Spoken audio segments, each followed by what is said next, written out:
Hello! పిల్లలు, మీ వాళ్ళందరినీ పిలవండి. మీ ఫ్రెండ్స్‌ని, మీ పెద్దవాళ్ళని అందరినీ వచ్చి కూర్చోమనండి. మళ్ళీ కృష్ణుడి కథే చెప్పుకుందాం. ఏమ్మా! వ్యాస భగవానుడు కుమారుడైన శ్రీశుకుడు ఇలా అన్నాడు. రాజా! విష్ణువు పాదాల నుంచి పుట్టిన గంగా జలం వలె విష్ణు కథా ప్రసంగం కూడా విష్ణు కథల యందు ఆసక్తి కలవారిని, ఆ కథలు చెప్పేవారిని, వినేవారిని పునీతులను చేస్తుంది.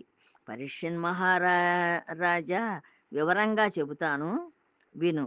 పూర్వం అనేక మంది రాక్షసులు భూమి మీద పుట్టారు. పుట్టి అధికారాలు చేపట్టి రాజులై భూమిని ఆక్రమించారు. భూదేవి ఆ భారం మోయలేక బ్రహ్మదేవుని వద్దకు వెళ్ళి కన్నీరు మున్నీరుగా ఏడ్చింది. బ్రహ్మదేవుడు కరుణతో భూదేవిని ఊరడించి కర్తవ్యం ఆలోచించాడు.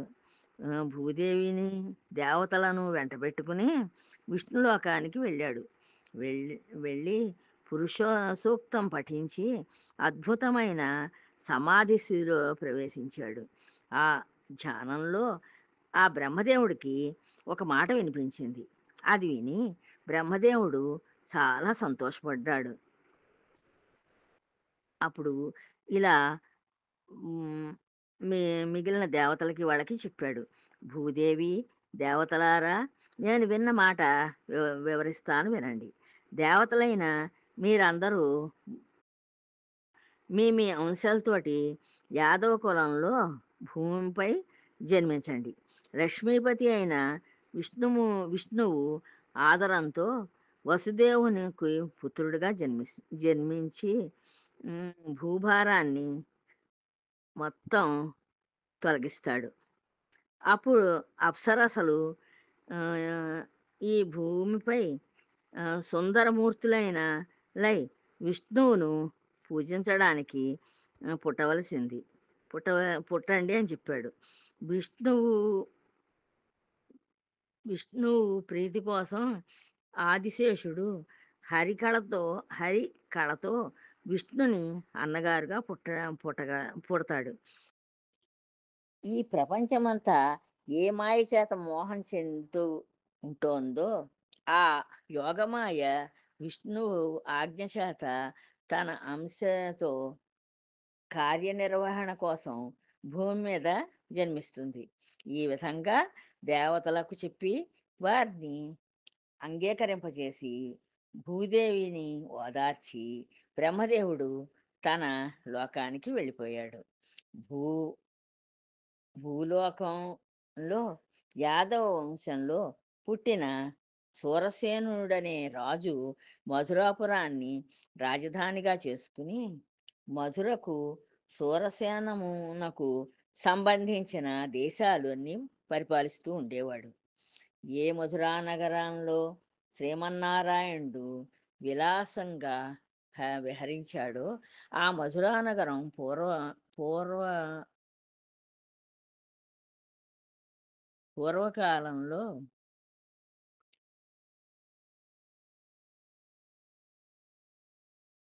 యాదవ ప్రభువులందరకు మొదటి రాజధానిగా ఉండేది. ఆ సూరసేనుని కుమారుడైన వసుదేవుడు దేవకీదేవిని పెళ్లి చేసుకుని ఒకనాడు తన భార్యతో కలిసి రథమెక్కి బయలుదేరాడు. ఉగ్రసేనుని కొడుకైన కంసుడు చెల్లెలుపై ఉండే ప్రేమతోటి తానే స్వయంగా గుర్రాల పగ్గాలు చేతపట్టి రథం నడిపిస్తున్నాడు. అది చూసి ఈ దేవకీ వసుదేవులు చాలా సంతోషించారు. ఆ దేవకీదేవి తండ్రి అయిన దేవకుడు కుమార్తె మీదుండే ప్రేమతోటి ఆవిడకి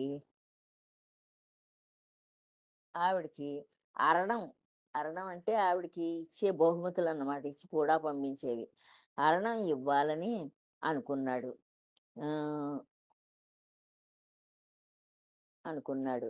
ధనంతో నిండిన 1800 రథాల్ని బంగారు హారాలతో అలంకరించిన 400 ఏనుగుల్ని,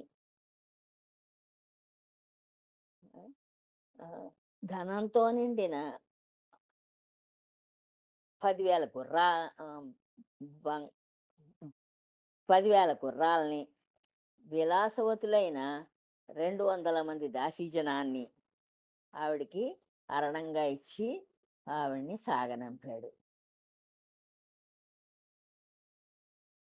విలాసవతులైన 200 మంది దాసీజనాన్ని ఆమెకు ఇచ్చి కూడాను పంపించాడు.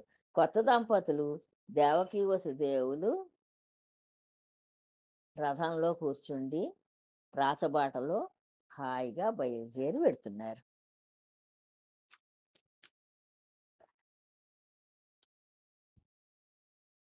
అది సంగతి. ఈ కథ ఇక్కడికి ఆపేద్దాం.